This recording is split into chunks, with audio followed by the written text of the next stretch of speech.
നമസ്കാരം. ന്യൂസ് ഈവനിംഗിലേക്ക് എല്ലാ പ്രിയപ്പെട്ട പ്രേക്ഷകർക്കും സ്വാഗതം. തെരുവ് നായ്ക്കളുടെ കടിപേടിച്ച് പുറത്തിറങ്ങാൻ കഴിയാത്ത നിലയിലാണ് കണ്ണൂരിലെ നഗരവാസികൾ. ഇന്നലെയും ഇന്നുമായി കടിയേറ്റത് കുട്ടികളും പ്രായമായവരും ഉൾപ്പെടെ 70-ലധികം പേർക്ക്.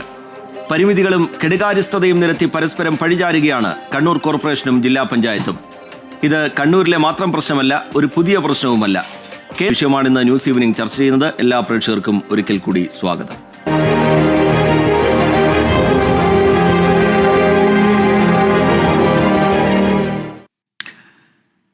ഈ ചർച്ചയിൽ അതിഥികളായെത്തുന്നത് Kannur corporation deputy mayor advocate P Indira, Kannur ജില്ലാ പഞ്ചായത്ത് വൈസ് പ്രസിഡന്റ് ബിനോയ് കുര്യൻ, അതുപോലെ സാമൂഹ്യ പ്രവർത്തകൻ ജോസ് മാവേലി എന്നിവരാണ്. ഇതിൽ ഈ ചട്ടങ്ങൾക്കൊക്കെ അകത്ത് നിന്നുകൊണ്ട് തന്നെ തദ്ദേശ സ്ഥാപനങ്ങളൊക്കെ നിറവേറ്റേണ്ട ഉത്തരവാദിത്വം അല്ലെങ്കിൽ സർക്കാർ അതിൽ കാണിക്കേണ്ട ഇടപെടൽ, അതിലൊക്കെ ഒരു വീഴ്ച ഉണ്ടാവുന്നത് ഈ പ്രശ്നം വഷളാക്കുന്നുണ്ടോ ജോസ് മാവേലി? ഞാൻ പറയുന്നു, ഇന്ന് കേരളത്തില് നിരവധി പേർക്കാണ് ദിവസേന തെരുവുനായ്ക്കൾ കടിക്കുന്നത്. ഇപ്പൊ കണ്ണൂര് വളരെ കഷ്ടമാണ്. പാവപ്പെട്ട ജനങ്ങൾക്ക് ജീവിക്കാൻ പറ്റുന്നില്ല, പുറത്തിറങ്ങാൻ പറ്റുന്നില്ല, പാവപ്പെട്ട സ്കൂൾ കുട്ടികൾക്ക് സ്കൂളിൽ പോകാൻ പറ്റുന്നില്ല, പഠിക്കാൻ പറ്റുന്നില്ല. ആട്, താറാവ്, കോഴി എന്നീ കൃഷി ചെയ്ത് പാവപ്പെട്ട ജനങ്ങൾ ജീവിച്ചിരുന്നപ്പോൾ അതിപ്പോൾ നടക്കാൻ പറ്റണ്ടായി. അതെല്ലാം പട്ടി കടിച്ച് നശിപ്പിക്കുകയാണ്. ഇങ്ങനെ തെരുവ് പട്ടികൾ ഇങ്ങനെ വിലസുകയാണ്. ഇവിടെ ഒരു പ്രധാന കാര്യം നമ്മൾ ശ്രദ്ധിക്കണം.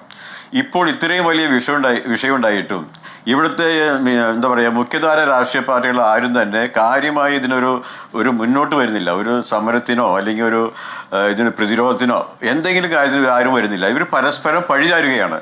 ഇപ്പോൾ LDF പറയും അത് മേനകാ ഗാന്ധി BJP അവരാണ് തെരുവുനായ്ക്കളുടെ ആൾക്കാർ, മേനകാഗാന്ധിയാണ് തെരുവുനായയുടെ അംബാസിഡർ എന്നൊക്കെ പറഞ്ഞ് അങ്ങോട്ട് തടിയപ്പം. ഒന്നോ രണ്ടോ പേര് മാത്രമേ ഈ തെരുവുനായ സ്നേഹികളെന്ന് പറഞ്ഞ് ഈ വിഷബാധ കമ്പനി ലോബികളുടെ ആൾക്കാരായിട്ട് നടക്കുന്നുണ്ടാവും. അവർക്ക് വേണ്ടി ഇത്രയും ആളുകളെ കഷ്ടപ്പെടുത്തണോ? അപ്പോൾ മുഖ്യമന്ത്രി ചെയ്യേണ്ടത് ഒരു സർവകക്ഷി യോഗം വിളിക്കൂ. വടക്കൻ കോടതി വിധി എന്താ പറഞ്ഞിരിക്കുന്നത്? തെരുവുനായ്ക്കളെ കൊല്ലുവാൻ പാടില്ല എന്ന് മാത്രമേ ഉള്ളൂ. അതേസമയം ഷെൽട്ടറാക്കാലോ.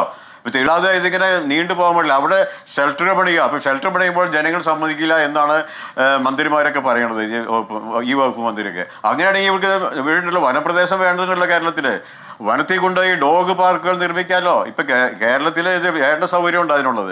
ജനങ്ങൾക്ക് ബുദ്ധിമുട്ടില്ലാതെ ഈ തെരുവുനായ്ക്കളെ കൊണ്ടുപോയി ഷെൽട്ടറാക്കാനോ ഡോഗ് പാർക്കുകളാക്കാനോ ഉള്ള സൗകര്യം നമുക്കിവിടെ ഉണ്ട്.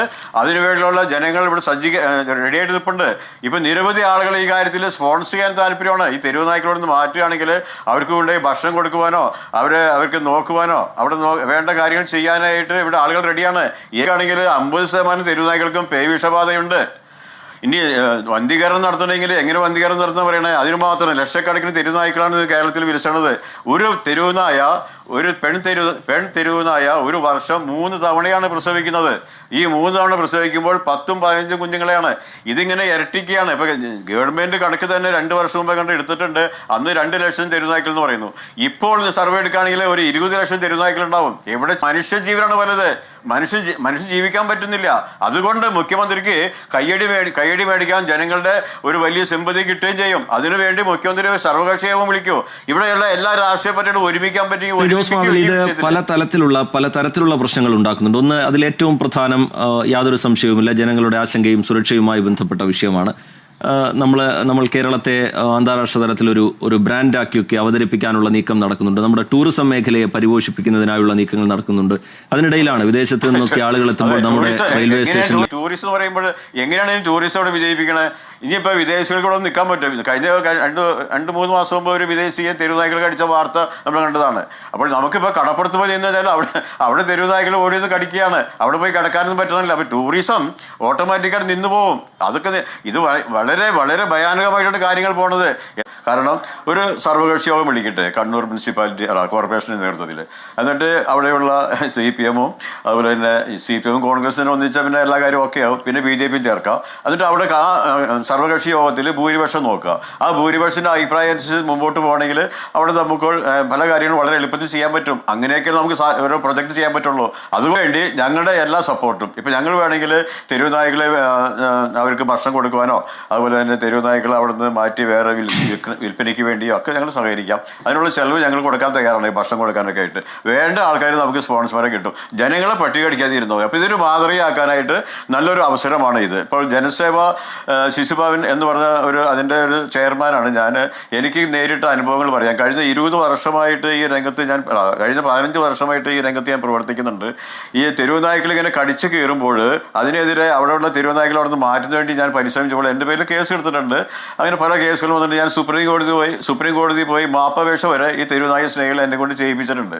എന്നാലും ഞാൻ പറയണത് ഇനിയും ഞാൻ ഇതിനകത്ത് നിൽക്കാൻ കാരണം ജനങ്ങളുടെ കഷ്ടപ്പാട്. ഇപ്പം കഴിഞ്ഞ 2 ആഴ്ച മുമ്പ് ഒരു സിയാമോളും ഒരു നിയാമോളും 2 മാലാക കൊച്ചുങ്ങൾ തെരുവുപട്ടികൾ കടിച്ച് കീറി അവരെ തല മുഴുവൻ തലയോട്ടി പോലും പുറത്ത് എടുത്ത് എന്ത് കഷ്ടം കാണിച്ച് അതിൻ്റെ മരണപ്പെട്ടു പേവിഷമായിട്ട്. ഇന്ന് ആലോചിച്ച് നോക്കിയാൽ നമ്മുടെ ഒരു കൊച്ചാണെങ്കിൽ എന്തായിരിക്കും, നമ്മുടെ ബഹുമാനപ്പെട്ട ഭരണകർത്താക്കളുടെ ഒരു കൊച്ചാണെങ്കിൽ എന്തായിരിക്കും സ്ഥിതി? അപ്പോൾ ഇവരൊക്കെ അപ്പോൾ അതിന് പരിഹാരം കാണില്ലേ? അപ്പോൾ ഞാൻ പറഞ്ഞു വരുന്നത് അതിലേക്കല്ല, ഇതിന് പരിഹാരം കാണാൻ പറ്റിയൊരു അവസരമാണ് ഇപ്പോൾ കണ്ണൂർ കോർപ്പറേഷന് പറ്റിയൊരു അവസരമാണ്. മാതൃകയാക്കാം. അവിടെയുള്ള LDF UDF എല്ലാവരും കൂടി ഒരു സർവകക്ഷി യോഗം വിളിച്ചിട്ട് മാതൃകയായിട്ട് എന്താ ഒരു ഷെൽട്ടർ ഉണ്ടാക്കാനുള്ള പറ്റുള്ളൂ. അപ്പോൾ ഷെൽട്ടർ ചെയ്യാനുള്ള ഒരു സംവിധാനം ഉണ്ടാക്കാനായിട്ട് അടിയന്തരമായി പരിഹാരം കാണും. അതിന് സാമ്പത്തിക നമുക്ക് വേണ്ടതൊക്കെ ആൾക്കാരെ കൊണ്ട് സ്പോൺസർ ചെയ്യിപ്പിക്കാം. ഞങ്ങളും തയ്യാറാണ്. കാരണം